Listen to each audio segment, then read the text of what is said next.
Buenas tardes, muy bienvenidos a este tercer ciclo de El Mundo que Viene. Y esta noche vamos a tratar de abarcar algo tan importante como la producción sustentable. Algo que en el mundo ya no es una pregunta ni una inquietud, sino una exigencia.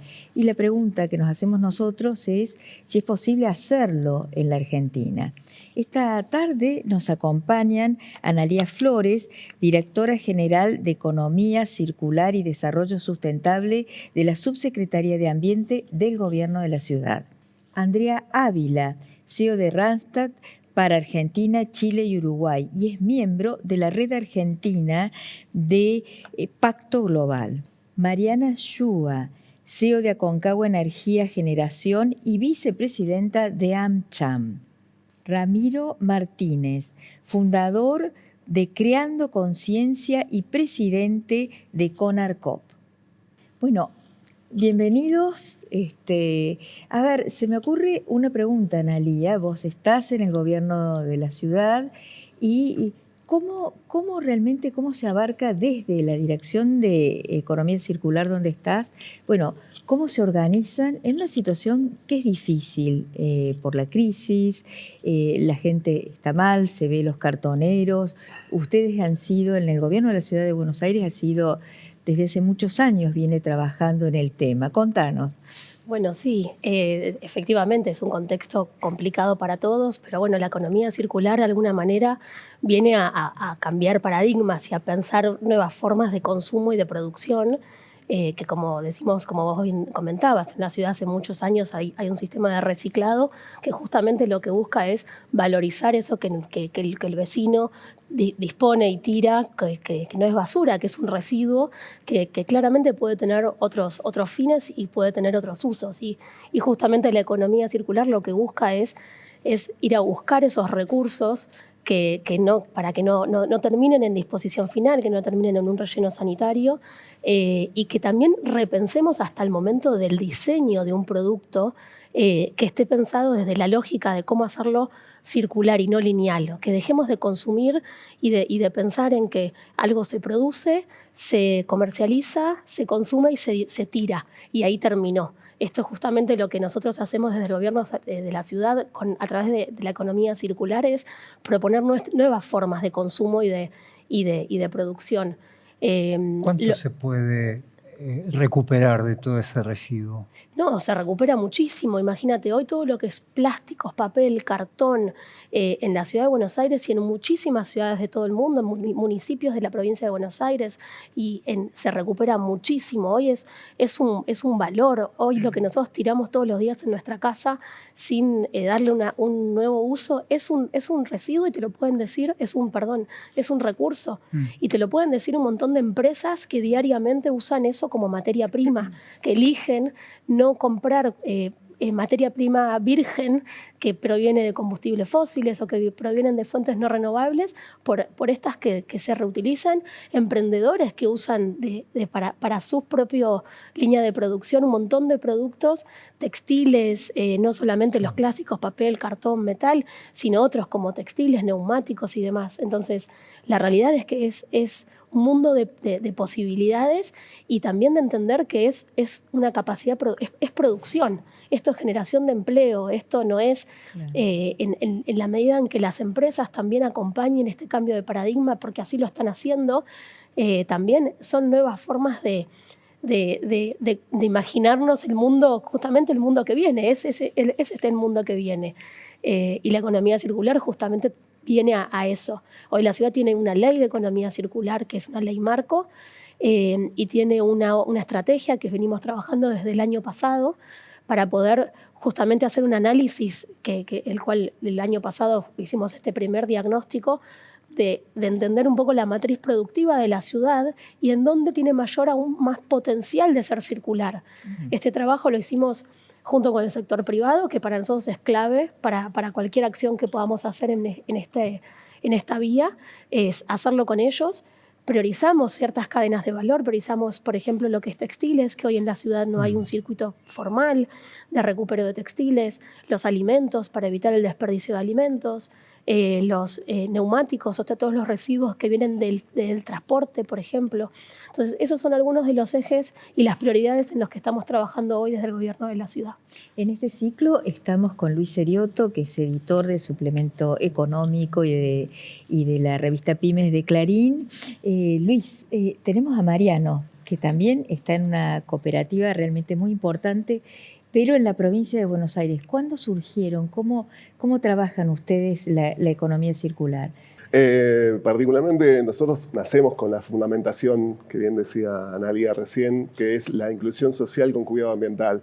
Nosotros venimos de un proceso justamente de una economía de supervivencia, una economía en el cual es bastante precaria la situación. Digo, en posterior a la crisis del 2001 en nuestro país, esa situación era mucho más compleja y promovemos de forma colectiva una gestión ambiental ordenada, con concientización, con promoción ambiental, con valorización de residuos. Digo, hace muchos años que no solo nos transformamos en acopiadores y valorizadores primarios de residuos reciclables, sino que hemos generado nuevos productos. Hemos abordado diferentes líneas de trabajo de materiales que hoy dentro de la economía o dentro del sistema productivo, incluso las empresas tradicionales de capital no las abordan. No abordan, por ejemplo, el tema del poliestireno expandido, el Tergopol, que es un material que abunda en cada uno de los productos que consumimos. Ramiro, vos contabas fuera de cámara que, por ejemplo, con el Tergopol, hacen kits escolares. Exactamente. Nosotros incorporamos a nuestro circuito de recolección de lunes a sábado el Tergopol. El Tergopol lo que hace es 80% aire, 20% estireno, un plástico en el cual lo reducimos y lo inyectamos. Y diseñamos un kit escolar que se llama Residinos, que hace 3 años que está instalado en la cadena supermercadista argentina, teniendo muy buen impacto, con un precio muy competitivo y en donde, por ejemplo, cada persona puede acceder a un kit donde hay una regla que es compás, un transportador, una tabla de pinturas y una escuadra. También hemos valorizado otros plásticos de un solo uso con la madera plástica, utilizando el método más que nada del ecuatoriano. Estamos trabajando muchísimo también en la valorización del café post-consumo. Digo, en nuestro país. Eso lo usan para generar energía. Lo usamos en 2 sentidos. Separando el plástico del encapsulado y el otro es valorizando justamente el café postconsumo como valor energético, que además tiene menor ceniza y mayor valor calórico, por ejemplo, para salamandras, no solo en nuestro país, sino en el exterior, que sería un modelo a exportar también, dado la cantidad en las grandes urbes, el consumo de café de nuestro país, no solo de uso domiciliario, sino la cafetería de las diferentes cadenas también podría ser un gran modelo de reinserción, que a nosotros nos ha generado diferentes puestos de trabajo y capacitación para diferentes asociados y asociadas. Andrea, desde la visión que tienen en Randstad de tantas empresas, esto de la economía circular, de la exigencia de una sustentabilidad, ¿dónde es un gasto y dónde comienza a ser un negocio? La verdad es que nunca lo podemos considerar un gasto. Siempre aportar, sí, pero siempre mirar a la sustentabilidad dentro de las compañías es un buen negocio, ¿no? Es un buen negocio. ¿Por qué? Porque hoy vivimos en una sociedad que nos interpela todo el tiempo el consumidor, el candidato, el trabajador, el mismo accionista. ¿A qué nos interpela el sector privado? A que nos comprometamos y expresemos nuestro compromiso y actuemos nuestro compromiso. No solamente se trata de tener lindos eslogans marketineros en cómo nos comunicamos, sino que hoy nuestros trabajadores, nuestros candidatos están preguntándonos cómo nos comprometemos, no solamente con el reciclado, la economía circular, sino con todas las demandas sociales que hay, la equidad o inequidad, la inserción en el mundo laboral de diferentes colectivos, jóvenes, mayores, LGTBQ+, mujeres. Entonces, hoy el sector privado tiene una responsabilidad que no puede eludir. Y si queremos linkear esto con los objetivos del 2030, los ODS, en realidad ningún desarrollo en ningún país, y más en el nuestro, puede darse de manera sustentable sin que el sector privado se involucre. Para mí es clave también en este proceso sumar a las pymes. Las pymes son el 90% de la economía en nuestro país y en el mundo. Varía un poquito el porcentaje, pero son los grandes formadores y desarrolladores de economía. Entonces, el desafío no solamente es mirar esto desde las grandes empresas, que por ahí podemos escuchar megaprogramas, sino en cómo cada pyme, cada uno de los que estamos haciendo negocios en nuestro país, sabemos que podemos impactar positivamente en la cadena de valor, en que no es lo mismo elegir un producto que contamina que no contamina para producir, que no es lo mismo no tener una política responsable para los trabajadores que no tenerla. Y como empezaba diciéndote, es la sociedad lo que nos pone frente al espejo y nos dice, empresas, directivos, no podemos seguir sin comprometernos. Y además, se nos pide opinión sobre cosas que hace una década atrás era imposible pensar que íbamos a estar opinando, ¿no? Entonces es un gran desafío. ¿Qué tipo de opinión? Sobre muy amplias, no solamente sobre algo que puede resultarnos cómodo, como hablar de la economía circular o el reciclado, sino sobre... surgen fotos por ahí muy inocentes de grupos de directivos donde hay poca participación de mujeres y eso genera un impacto social y en los medios sociales enormes, o campañas de empresas focalizadas a la inclusión de jóvenes, que está muy bien, pero deja de lado a los adultos mayores, de los cuales formo parte, y entonces empezamos a tener miradas múltiples, sociales, instantáneas, porque circula la información de una manera en segundos, y tenemos una opinión sobre nuestras empresas donde tenemos que salir a sostener cuál es nuestra mirada o a opinar, incluso entre situaciones conflictivas, ¿no? Que pueden ser más desafiantes, ¿no? Hace unos años cuando estuvo la ley del aborto fue adentro de las empresas un tema. ¿Esto pensamos que hace una década iba a pasar? ¿O que íbamos a tener debates internos respecto a situaciones muy del fuero privado, ¿no? Del fuero privado. Sin embargo, hay que saber escucharlas, no participar en todas hay opiniones que son personales, pero sí poder albergarlas porque las empresas recibimos los reclamos que se producen en la sociedad porque estamos conformadas por los ciudadanos que forman parte de esa sociedad. Claro. Exacto. Pero ahora le quiero preguntar a Mariana, porque si hay un sector donde está puesta la mirada es precisamente en tu sector, Mariana, que es el sector energético. Y qué alegría, ¿no? Una mujer CEO de una compañía energética. Contanos cómo ustedes realmente median con el tema desde el corazón del negocio. Bueno, primero gracias por la invitación. Sí, el sector energético es clave en todo este andamiaje, pero contestando un poco a la pregunta, bueno, esto es un gasto, y empezando por ahí, para mí es una inversión. Entonces, yo creo que las empresas lo empezamos a mirar distinto, un poco como decía Andrea, por el mismísimo reclamo social. Yo creo que viene desde la sociedad.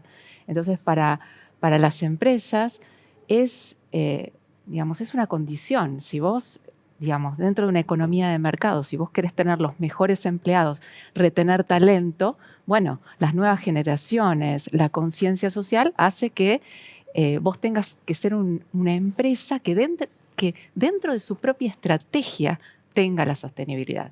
O sea, ya no es un área aparte que vamos a ver cómo interactúa con el resto de la empresa. No, ahora es parte de tu estrategia, es parte de tu propósito. Entonces, los empleados te lo reclaman, los clientes te lo reclaman, la licencia social que necesitas para hacer algunos negocios y también la financiación. Claro. Entonces, nosotros, por ejemplo, estamos desde Aconcagua a punto de lanzar un bono verde para construir un parque solar. Entonces, hay muchos aspectos y desde, el mundo mismo lo está viendo esto como una necesidad y hay ejemplos increíbles en empresas en el mundo que ya le dieron a los ríos, a las montañas, personería jurídica. Entonces, por ejemplo, hay empresas que tienen un río sentado en la mesa de su directorio. Ajá. Entonces, ¿Y cómo se expresa eso? ¿La comunidad que vive alrededor del río? Claro, ¿Quiénes son los que están en...? digamos, esa comunidad, ese río es importante para, digamos, la comunidad donde esa empresa opera, y ese río tienen sentado en su mesa de directorio a alguien que personifica las generaciones futuras o el planeta. Entonces, imagínate tener sentado en tu directorio a alguien que está defendiendo los intereses del planeta. Entonces ya pasa a ser parte de tu día a día. En lo que a energía especialmente se refiere, en Argentina tenemos muchísimo por hacer. En principio, porque, digamos, solamente, por ejemplo, el año pasado solamente el 15% de la energía generada fue a través de fuentes renovables. Y tenemos un gran recurso renovable. ¿Por qué estamos tan atrasados? Porque Uruguay es 100% de energía renovable, no tiene petróleo, está claro, pero bueno, Paraguay es 100% de energía renovable. Creo que Chile ya está en el 80%. ¿Qué nos pasa a los argentinos?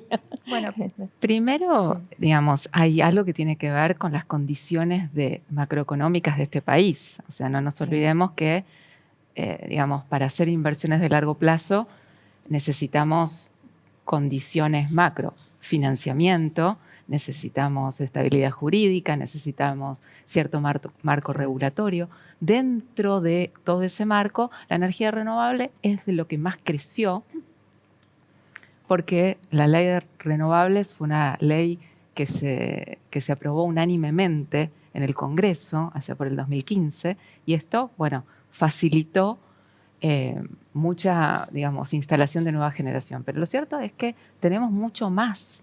Claro. Entonces, eso es una parte. Después hay otra parte que tiene que ver con la energía más barata y más limpia es la que no se consume. Claro. Entonces, ahí hablamos de eficiencia energética. Ahora, en Argentina no está desarrollada la eficiencia energética, porque eso requiere inversiones. O sea, vos necesitas invertir en tecnología más moderna que consuma menos. Bueno, pero si no hay señal de precios, porque hay subsidios, por ejemplo, digamos, las condiciones económicas para hacer esa inversión bajan, son menos atractivas. En una condición normal, vos vas a tener el incentivo, vos industria, vas a tener el incentivo de invertir en esa modernización porque se va a repagar con los mismos ahorros de energía. Sí. Y otra gran pata, yo diría, es la energía distribuida. ¿Qué quiere decir? Cada uno en su hogar, cada uno en su industria va a generar. O sea, nos transformamos de consumidores a prosumidores. Una palabra que me gusta, porque, bueno, consumimos, pero también producimos, tenemos ese intercambio con la red. Hoy, de nuevo, no están dados los incentivos, pero yo creo que eso está cambiando. O sea, vamos a ir hacia digamos, un esquema diferente regulatorio en el cual eso va a estar incentivado. Y tenemos los recursos, porque tenemos el recurso solar, tenemos el recurso del viento, somos ricos en Argentina en ese recurso, y eso va a estar pasando. Y las empresas de energía vamos a poder brindar esas soluciones que, bueno, van a ayudar a todo el país. Andrea, vos hace un rato mencionabas el tema de las pymes para meterlas en esta nueva mentalidad. Y también mencionaste la cuestión generacional, en ambos sentidos, ¿no? Desde los jóvenes hasta los adultos mayores. ¿Dónde están los puntos de dolor? ¿Dónde cuesta más concientizar? Primero creo que las pymes son un factor súper relevante para la sustentabilidad y que las empresas más grandes tienen la obligación de integrar en todos sus programas la cadena de valor, obligación moral, ¿no? La obligación de integrar en la cadena de valor, a todas las pymes para poder ir generando un efecto geométrico, ¿no? De multiplicación rápida, para poder compartir mejores prácticas. Yo creo que a mí me gusta decir que los jóvenes tienen un ADN sustentable, ¿no? Las nuevas generaciones las nuevas generaciones llegan al mercado laboral, empiezan a trabajar y no tienen que aprender lo que, por ejemplo, mi generación aprendió. Cuando yo me formé a hablar de sustentabilidad, de economía circular, de productos que no dañan el medio ambiente, de equidad, de diversidad, son todos conceptos que para la generación X y para atrás no son aprendidos después de los 20 y tantos, 30 que empezamos a hablar. En cambio, las nuevas generaciones ya comienzan desde muy chiquitos a formarse y a tener conceptos de formación y conceptos de opinión muy sólidos y muy fuertes. Entonces, esto del ADN sustentable creo que es un impulsor, ¿no? Creo que es un motivador porque, bueno, las fuerzas laborales jóvenes son las que se insertan en nuestras compañías, son las que llegan al mercado laboral y son las que impulsan a las pymes o a las grandes empresas a generar y a tener mayor conciencia. Entonces, para mí, ahí tenemos una ventaja para las próximas décadas, ¿no? Que no estamos en un proceso de aprendizaje, sino que tenemos una fuerza laboral activa que empuja y que tiene una mirada diferente del mundo, que hoy nosotros la hemos incorporado, pero a fuerza de aprendizaje, de debates, de conflictos, que hoy hay cosas que no se discuten, ¿no? A mí me gusta compartir una anécdota. Mi hija ahora ya es más grande, tiene 22 años, pero cuando íbamos al supermercado juntas, y ella tendría 10, 12 años, me sacaba del carrito productos que no eran ecológicamente sustentables y que para mí eran de consumo casi automático, ¿no? Sin hacer la reflexión. ¿Por qué? Bueno, por esto que acabo de explicar, porque las generaciones fuimos aprendiendo. Entonces, para mí este es un factor enorme y hablando desde lo que es la sustentabilidad y los adultos mayores, las empresas tenemos que construir equipos diversos en su mayor amplitud posible. Equipos diversos que no solamente se trata con ser equitativos, sino inclusivos, es decir, que se tenga una real pertenencia, ¿no? Porque podemos tener grupos de personas que no se sientan incluidas dentro de nuestras organizaciones. Y esto es, desde el mundo laboral, también un must, ¿no? Hay que tenerlo, ¿no? Hay que tenerlo, como hay que ser verdes, como hay que no impactar en el medio ambiente. También es un buen negocio, como dije hace un rato, porque los equipos diversos nos ayudan a tener mejor rendimiento, mayor desarrollo, conocer mejor a los consumidores que compran nuestros servicios, nuestros productos, tener diferentes miradas, enriquecernos, ¿no? En género, edad, diversidad en sentido amplio. Entonces, creo que ese es el formato que hoy nos interpela la sociedad y que debemos, lo más rápido que podamos, poder lograrlo, aunque la velocidad del cambio no es la que estamos necesitando. Debería ser mayor. Yo quería preguntarle a Analía cuál es el rol en esta velocidad de cambio sobre algo que acaba de decir Mariana, esto de los prosumidores, ¿no? Es decir, evidentemente tal vez haga falta un mayor empuje de las políticas públicas. ¿Qué rol cumple la política pública acá? Y el cambio cultural es un cambio que lo tenemos que pensar de manera unificada y entre todos, porque son procesos muy largos. La realidad es que desde el gobierno de la ciudad, por ejemplo, en los últimos años venimos trabajando mucho en hacer que el vecino se pare en sus domicilios y que confíe en que separando el esfuerzo que significa, que implica separar, porque es un lugar, es tiempo, es dedicación, ese material se va a procesar y a disponer correctamente. ¿Y qué éxito tienen con esa política? ¿Está medido? ¿Cuántos son los vecinos que separan? ¿Cuáles no? Hoy aproximadamente estamos en un 50% de vecinos que separan. Interesante. Es un trabajo constante. Claro. Es como lo que sí vemos es que es un trabajo que son campañas de comunicación y concientización permanente y en diferentes espacios. Yo no sé si recuerdan, pero en 2022, hace 2 años, entregamos unos contenedores verdes, los ecotachos, en los domicilios de todos los vecinos de la ciudad, buscando como barrer con una de las respuestas que nos daban los vecinos de por qué nos separaban eran porque no tenían un lugar en donde disponerlo. Entonces, tocamos el timbre de las casas, teníamos una conversación de calidad, vecino a vecino, entregándole cotacho, que al día de hoy los ves aún al vecino llevando y disponiendo todo en el contenedor verde. Entonces, eso es una acción masiva, fue una acción muy grande que se complementa con un trabajo que hacemos a diario en las escuelas, por ejemplo. En los diferentes, siempre pensamos que el cambio cultural es encontrar al vecino los diferentes espacios donde, por ejemplo, va a hacer una actividad cultural, recreativa, que haya un mensaje de separación. Mínimo teniendo contenedores dobles en todos lados, donde pueda saber que en todos los ámbitos en donde se va a mover hay una disposición diferenciada. Y ahí también el poder de comunicación que tienen las marcas.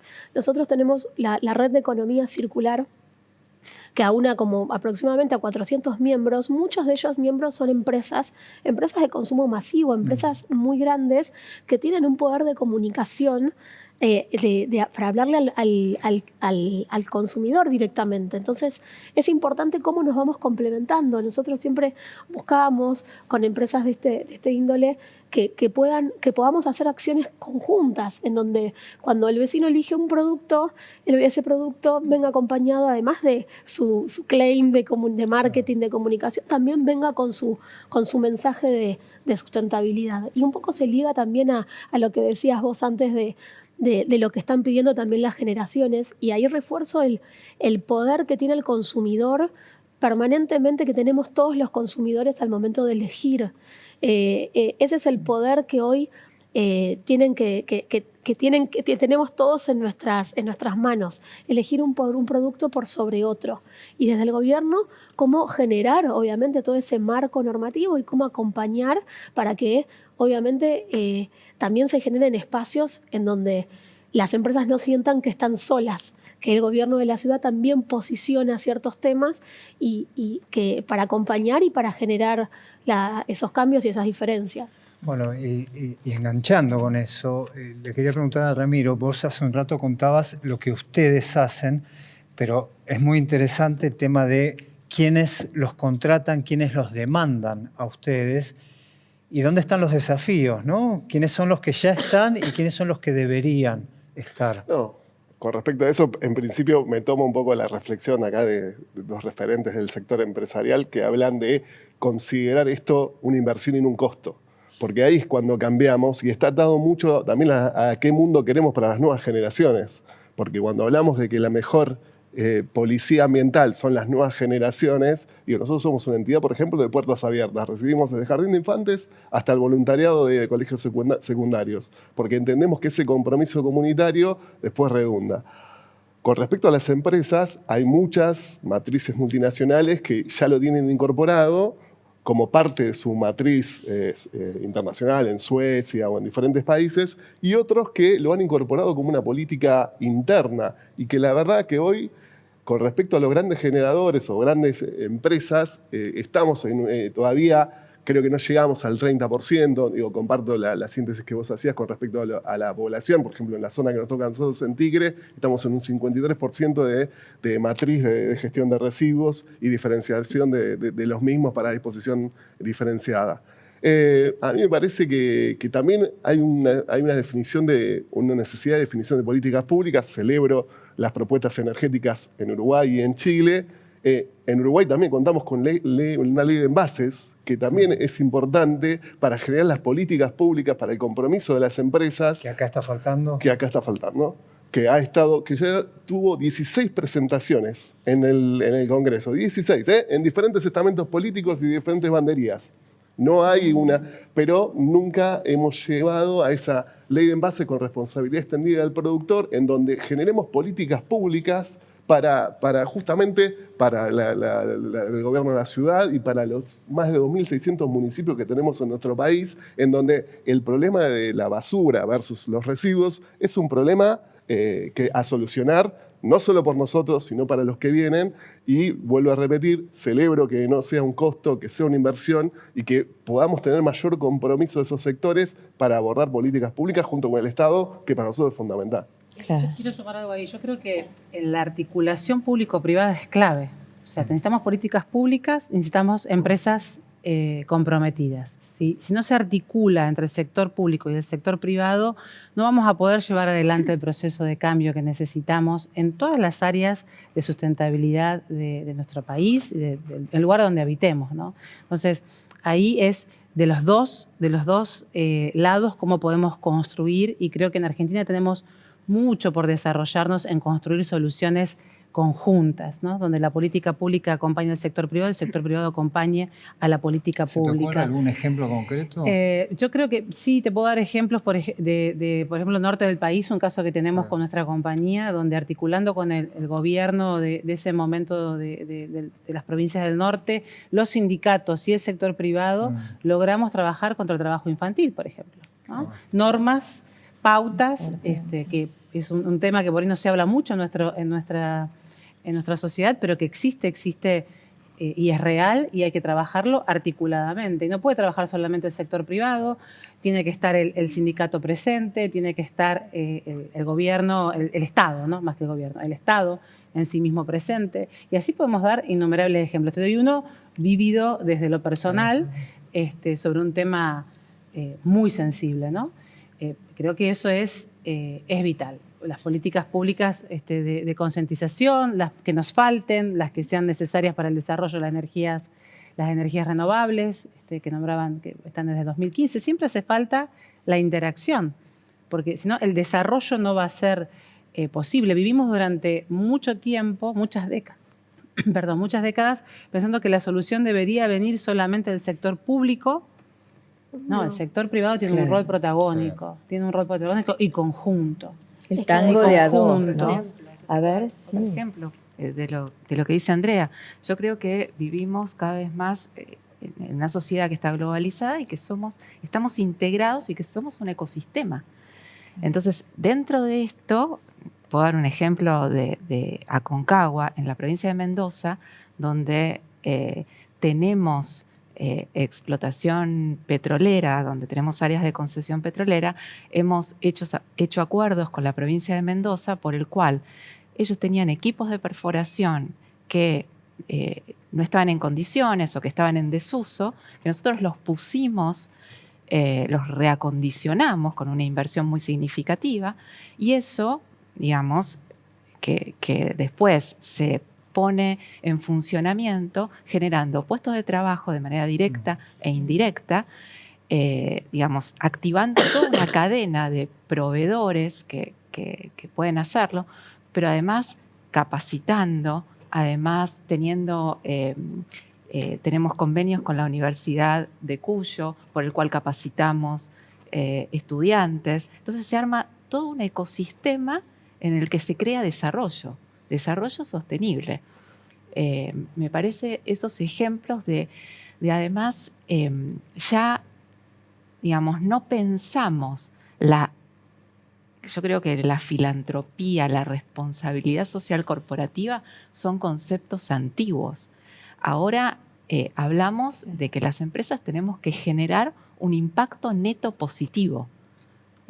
¿Eso qué quiere decir? Que, bueno, no es solo mitigar, es que en cada cosa que hagamos, en cada producto, en cada negocio, en cada provincia o donde estemos, tenemos que generar un impacto positivo. Tenemos que generar bienestar para las personas, para los empleados, para los clientes, para la sociedad y para las futuras generaciones. Ese concepto que parece semántico, me parece que cambia toda la visión. Sí. Bueno, hoy las empresas que ya en su ADN, en su razón de ser y creación, ya están pensadas para solucionar algo, corren con una ventaja, y es lo que está pasando hoy muchas veces. El triple impacto. Exactamente, empresas que ya están pensadas desde su concepción. Hay algunas que están convirtiéndose y transformándose, y en buena hora que eso que esté sucediendo, y las que están creando, empresas que han empezado como emprendedores, que hoy son pymes y que tienen un montón de potencial para seguir creciendo, que ya están desde su concepción están pensadas en resolver una cuestión y que están pensando en este triple impacto, que hoy por suerte se habla de triple impacto de una manera mucho más masiva que hace unos años no existía, se hablaba todavía de responsabilidad social y demás. Ahí Sistema B, la verdad que hay que destacar, está haciendo un trabajo muy grande y muy insistente y muy fuerte para justamente acompañar eso. Ahora, en la Argentina, ¿hasta qué punto la crisis en estos ciclones económicos que tenemos fueron postergando ese tipo de decisiones? Le quería preguntar. Sí, yo lo que creo es que el concepto de que vamos a trabajar en sustentabilidad porque tenemos presupuesto no es viable. Porque eso es tener un concepto antiguo, decir, bueno, tengo un área, pongo determinada cantidad de dinero. Un gerente que te visita cada tanto. Sí. Lo que nosotros tenemos que pensar es cómo construimos nuestros procesos en la actividad en que estemos, transversalmente, siendo sustentables, y cómo vamos impactando en cada paso nuestros procesos productivos, de servicios, en donde estemos. Entonces, ahí la sustentabilidad ya no es un presupuesto asignado, que obviamente requiere inversión, que obviamente hay cambios en nuestras industrias, sobre todo, que requieren de inversión, ¿no?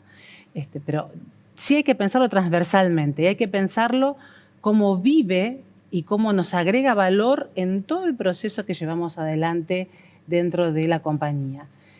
Hablabas de la filantropía, de la responsabilidad social. La sustentabilidad para mí es la transversalidad en todo lo que hacemos, sea cual fuere nuestro servicio. Es muy importante lo que decías vos, volviendo un paso más atrás.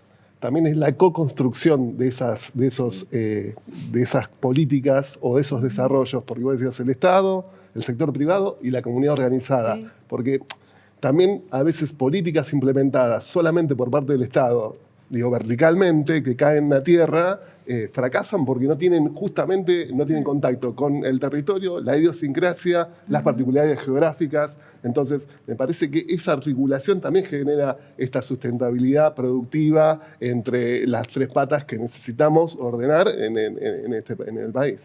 Es clave eso, es clave porque de nada sirve que desde el gobierno estemos craneando proyectos o normativas inclusive que no contemple la voz y la necesidad y las prioridades y los tiempos que puede tener el sector privado. Nosotros lo estamos haciendo, o sea, en esto que les comentaba al principio, en esta estrategia de economía circular en la que estamos trabajando. Todos los que son los planes de acción y las metas que tiene cada uno de las cadenas de valor priorizadas están construidas con el sector privado y es compartido desde la responsabilidad entre todos.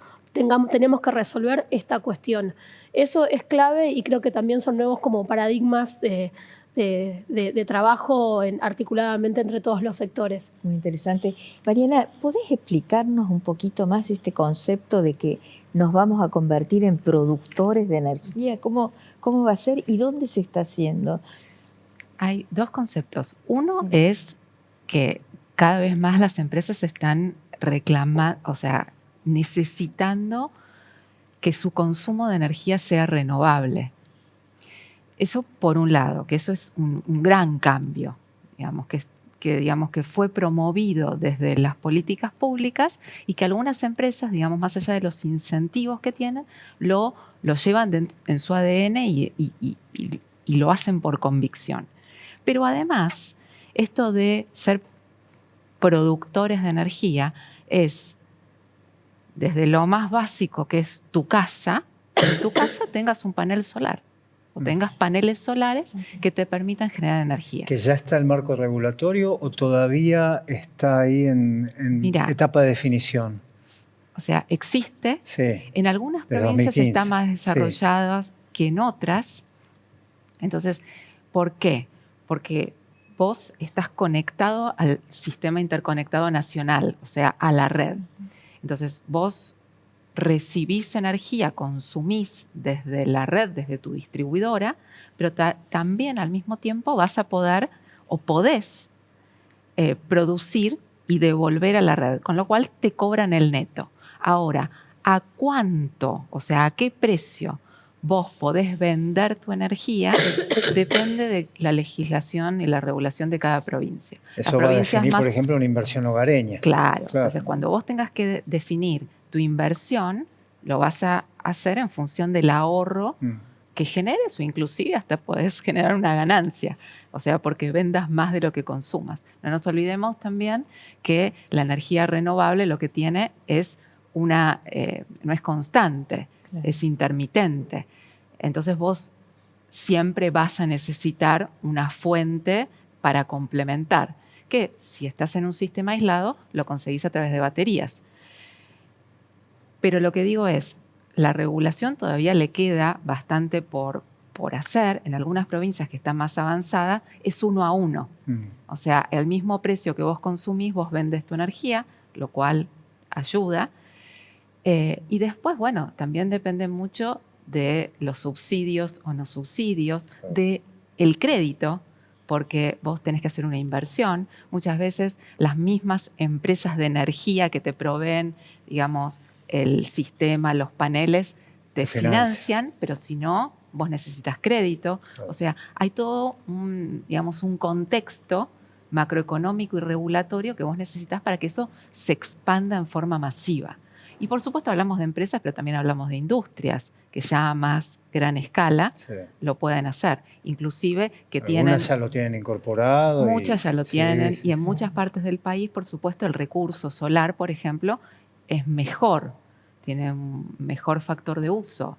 Entonces ahí, digamos, los números dan más rápido. O sea, no es lo mismo el recurso solar en una provincia como Mendoza o San Juan que en Buenos Aires.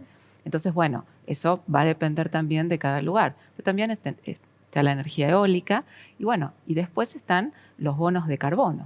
O sea, vos podés, digamos, eso que no está tan desarrollado en Argentina, pero bueno, si vos no estás en condiciones por recurso de tener tu propia producción en el lugar, podés comprar bonos de carbono.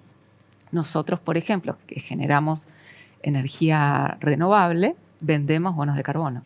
Bueno, Luis, se nos acabó el tiempo. Realmente podríamos estar horas aprendiendo porque no es solo producir siendo sustentables, sino siendo además sustentables nosotros. El cambio de chip. Claro, el cambio de chip. Bueno, muchísimas gracias, Analía, Andrea, Mariana y Ramiro. Muchísimas gracias.